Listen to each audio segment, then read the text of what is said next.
গতরাতে পাকিস্তানের উপরে মিসাইল হামলা চালানো হয়েছে। এত ফাঁকা জায়গায় রেখে সেটা চালানো হয়েছে দুইটি মসজিদের উপরে।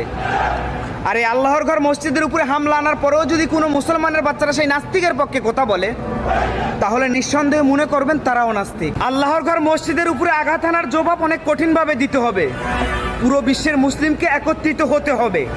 এটা কোনো দেশের জন্য নয়, আমাদের ধর্মের জন্য লড়তে হবে।